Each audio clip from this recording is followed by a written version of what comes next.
Grace and peace to you.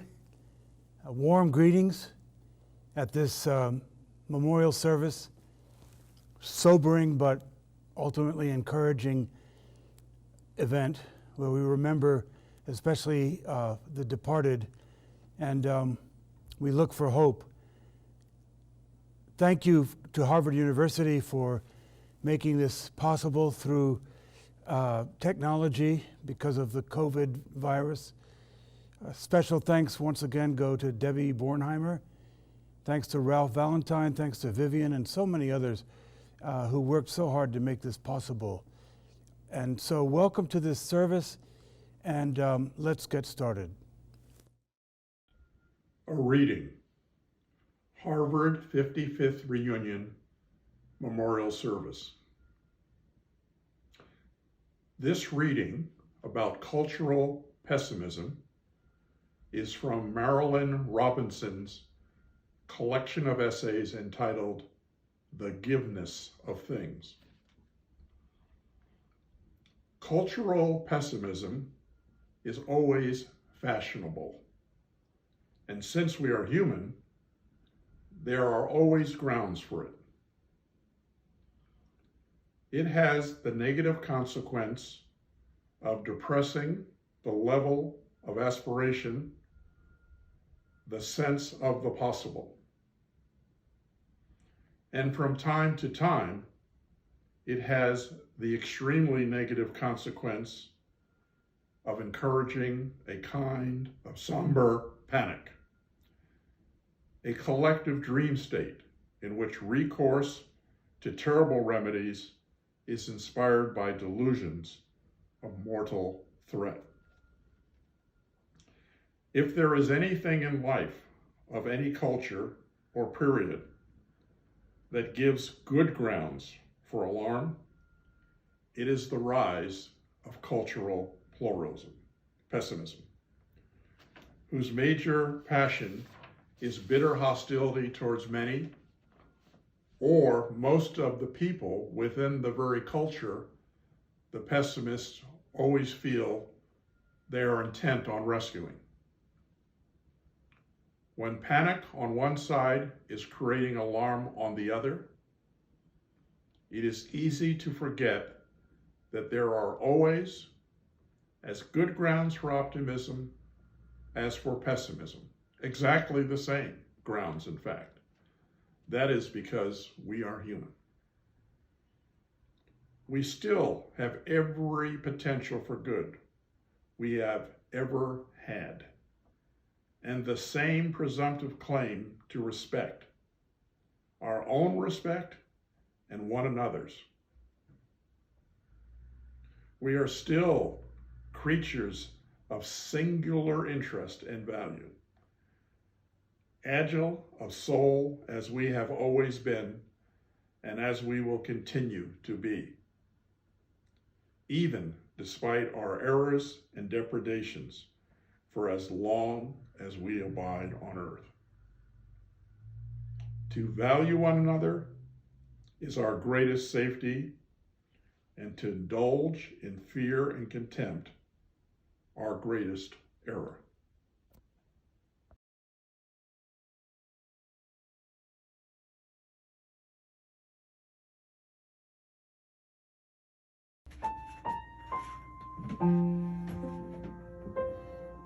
It is such a pleasure to be back with you as you celebrate your alumni weekend and you have the memorial service where you're honoring your classmates who passed on, which includes my Charlie Beard. I know it's exciting being back on the campus, seeing all your friends, reminiscing about all the stories, the experiences, the hopes, the dreams, knowing you were going to light the world on fire. Many of those who passed did, and many of you have as well. But there's still more time to do even more. And as we attend these events, we can't help but think about our own lives and our own legacy. So I chose this song today for a particular reason. I think it's appropriate. If I can help somebody as I pass along. If I can cheer somebody with a word or a song, if I can show somebody who's traveling wrong, then my living will not be in vain.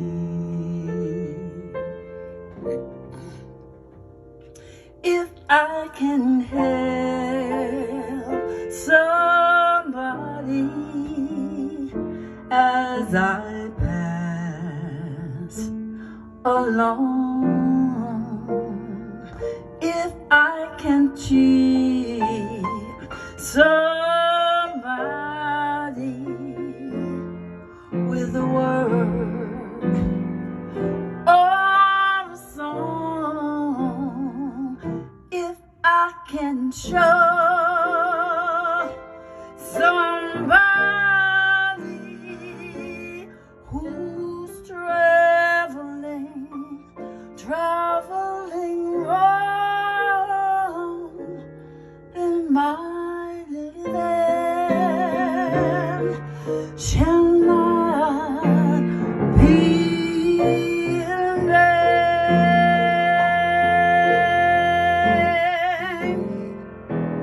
No, my living shall not be in vain.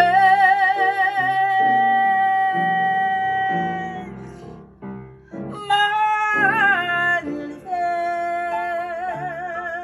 shall not be in vain.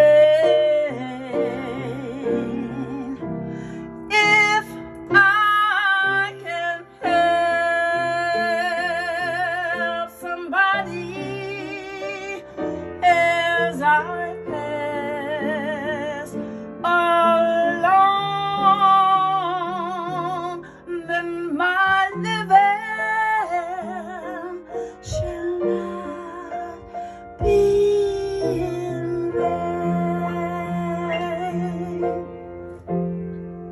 If we can do our duty as good people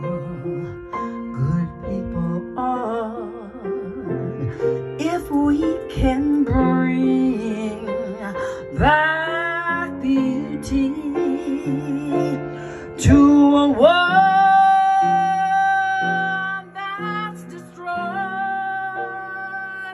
if we can spread love's message as the Master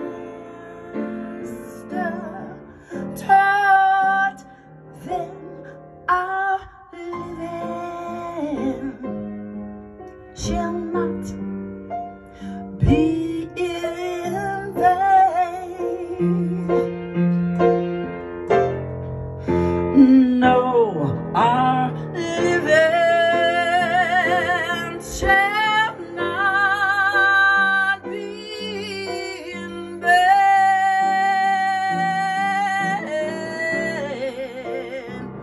No, our living shall not be in vain.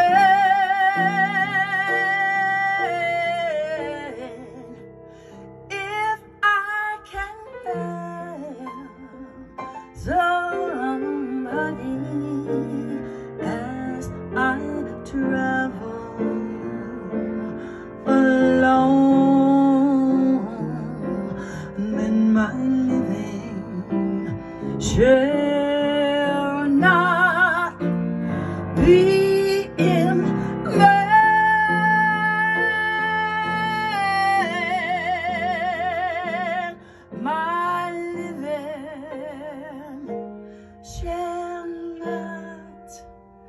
been there.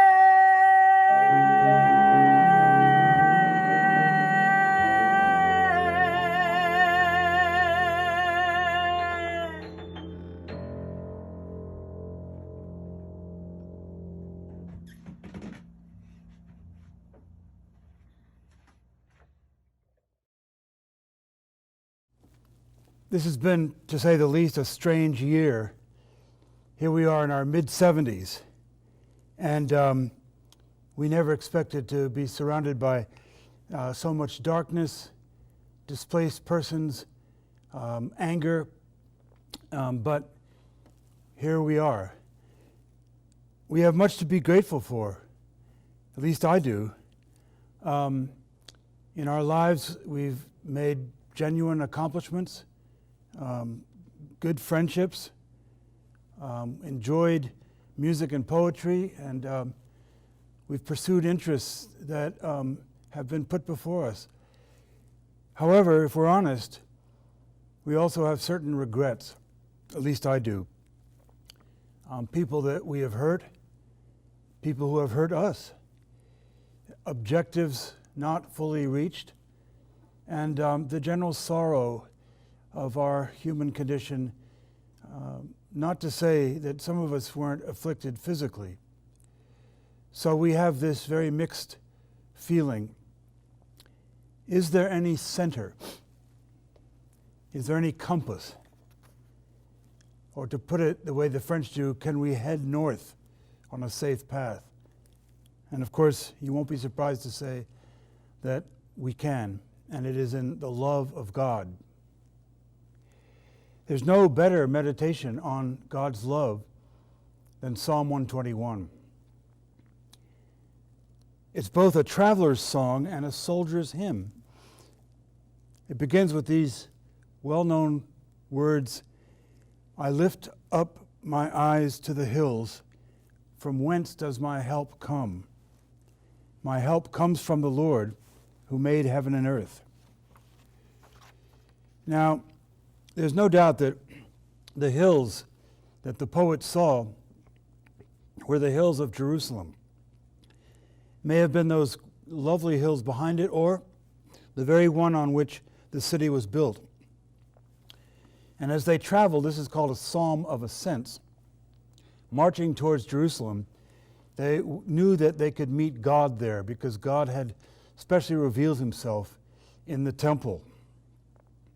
Now, we don't have time to go through the entire psalm. It's very beautiful, full of imagery about God's care. God never slumbers. He's our shade from the harshness of the sun and from every other harshness. Here's how the psalm ends. The Lord will keep you from all evil. He will keep your life. The Lord will keep your going out and your coming in from this time forth and forevermore. Now, I know this is hard to believe, especially in our days of anger and pandemic and getting older. How can we embrace this? How do we know that there is a God who is there, let alone one who watches over us? Well, Jerusalem is, of course, the place where Jesus was put to death, where he died for the sins of the whole world, and then was raised up for our justification.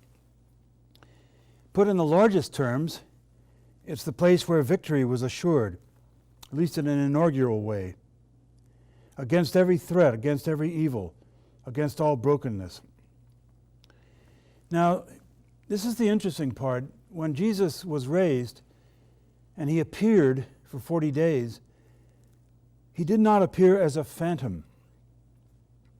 To put it with stark simplicity, God has wounds.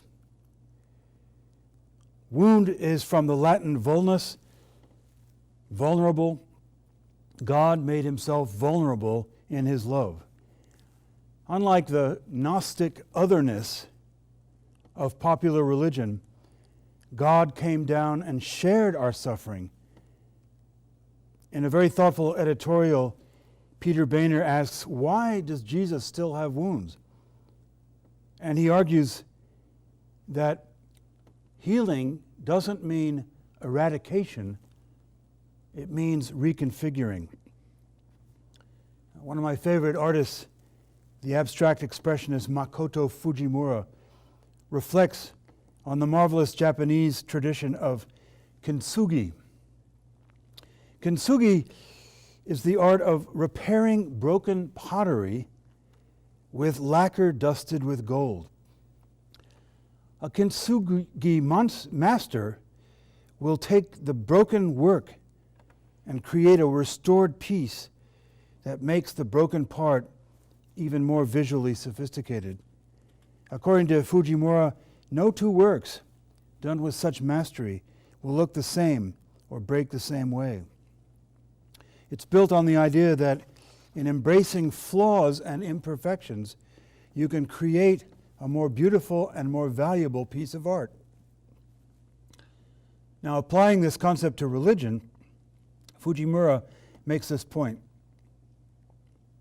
It's in our brokenness that God's grace can shine through. As in the gold that fills fissures in kintsugi, Jesus came not to fix us, according to him, and not just to restore us, but to make us into something new. So this is our hope. Not that our scars will be erased, but they'll be reconfigured to bring healing and new life. Jesus once said, "In the world you have trouble, but fear not, I have overcome the world." And he overcame it at a great cost to himself. So God is our hope, he's our refuge. The love of God is our north. And so let's be encouraged with this assurance, despite the tumultuous times we live in. Let me close with these words from the powerful hymn by Georg Neumark.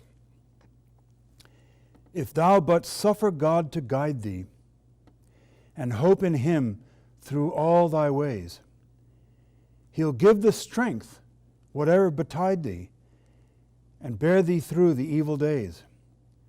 Who trusts in God's unchanging love builds on the rock that naught can move. Amen, and God bless you. Good morning. We're absolutely delighted that you can join us for our traditional memorial service, the one we produce during every reunion. As we've done at past memorials, we'll read the names of all our deceased classmates. This will take about 10 minutes.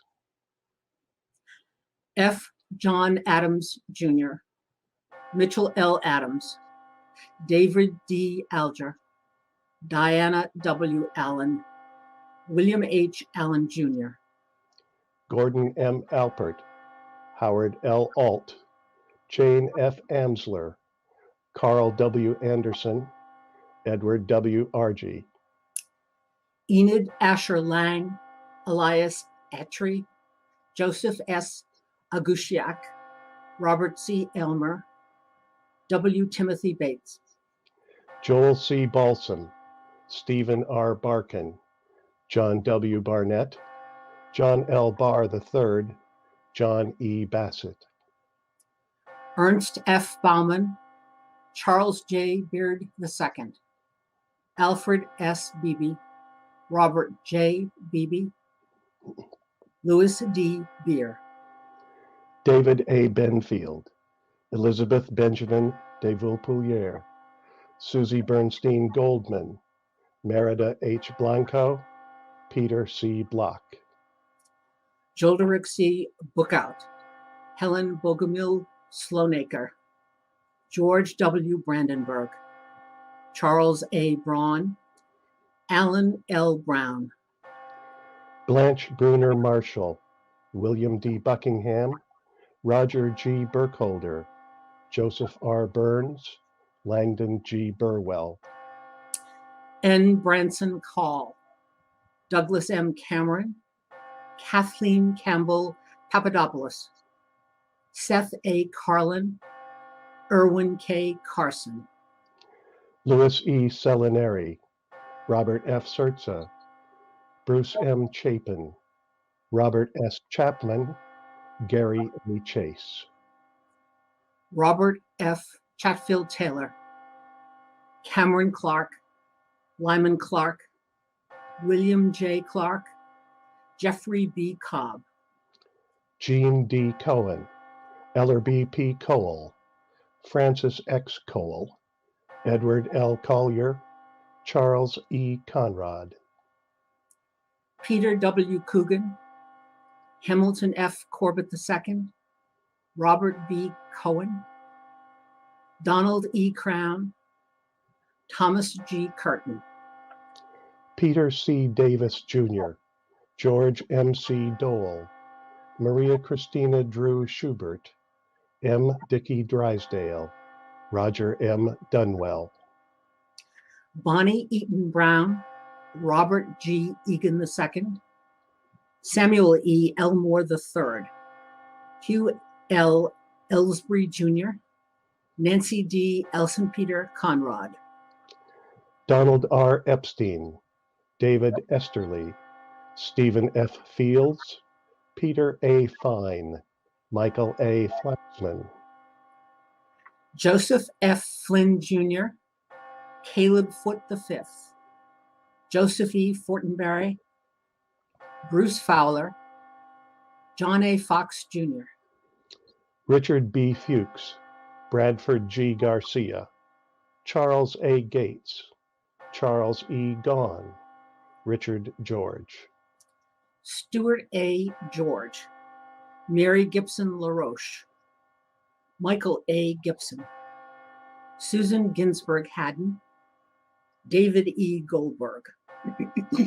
Walter W. Grant, Mark R. Green, Joel W. Gregory, Jonathan E. Gunn, Michael D. Hagen.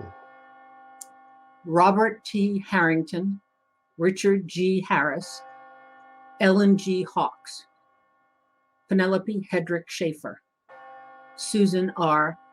Hemley. Joyce K. Hersey Baghdadi, William R. Herzog II, John S. Higbee, John K. Hill Jr., Jeffrey W. Hobbing. Robert A. Holt Jr., J. Morgan Hudson, E. James B. Huntoon, Norman P. Hurst, William C. Hurt Jr., Michael P. Islin, Mark A. Jensen Jr., Abdul Aziz Jiwa, Peter W. Johnson, Joseph M. Juhas.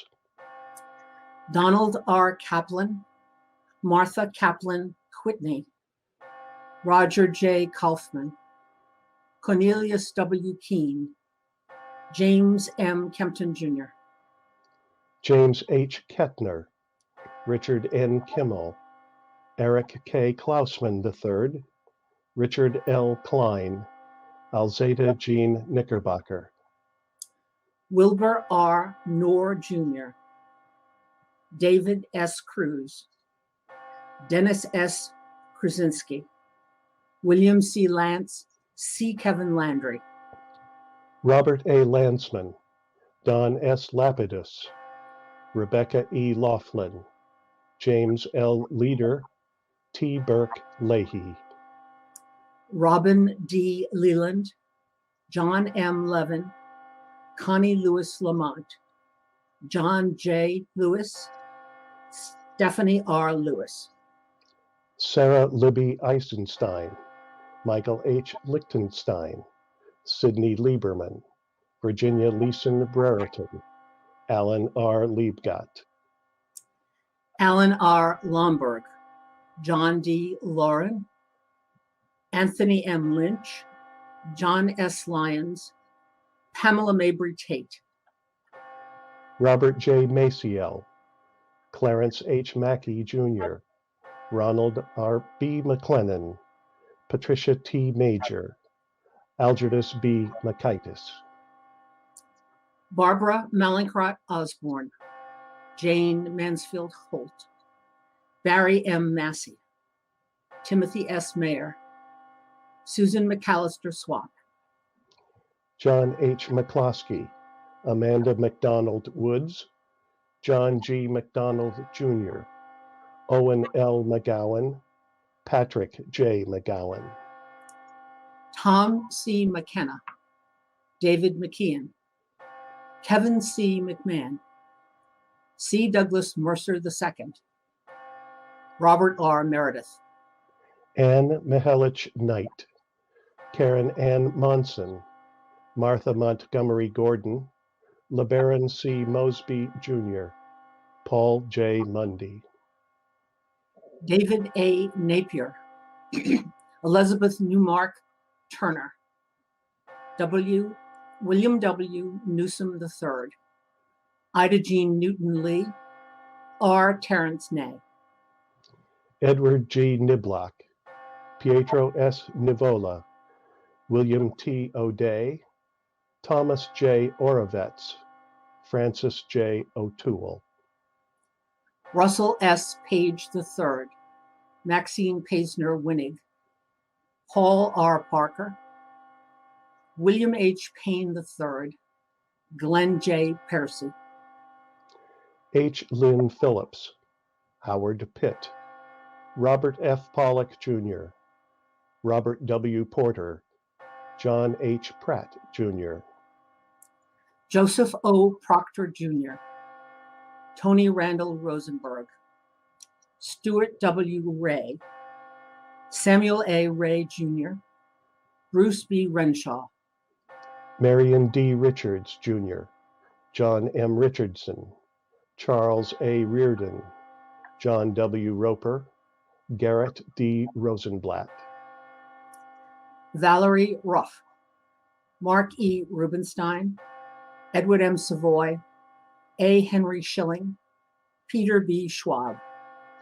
Joel A. Schwartz, E. John Scott Jr., S. Parkman Shaw Jr., James H. Shelton, Kenneth J. Sigmund.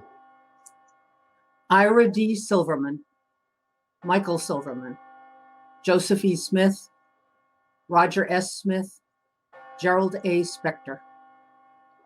Bruce R. Stevenson, Miriam Stone Levitt, Harold S. Strayhorn, Joel A. Streng, David A. Struther. Bing Sung, John H. Sweeney, Peter N. Taylor, James H. Tenney, James L. Thayer. Alan D. Tice, Jose E. Trias, Roscoe Tremiere Jr., Clifford A. Truesdell IV, Michael C. Chuden. Bruce L. Tuft, G. Bruce Upton, Condit B. Van Arsdale III, Harry Van Udenallen, Charles C. Vines. Gail B. Vonderlip, A. Stephen Wallach, Stephen R. Walters, Stephanie Wecker Abramson, Joan H. Weens. Andrew I. Weinstock, Lorenzo D. Weisman, Thomas M. Welch, Henry J. Welchel, Giles M. Whitcomb. Jerry W. Whiting, Stephen W. Whitney, Ronald A. J. Wilson, Prescott Winslow, Martin S. Wisnatsky. Randolph M. Wolfe, William Woodard III, John C. Youngs, Raphael W. Zahler, Michelle Zimbalist, Rosaldo, Craig S. Schwerling. Our gratitude to these classmates who have so enriched our lives.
And now the Lord bless you and keep you.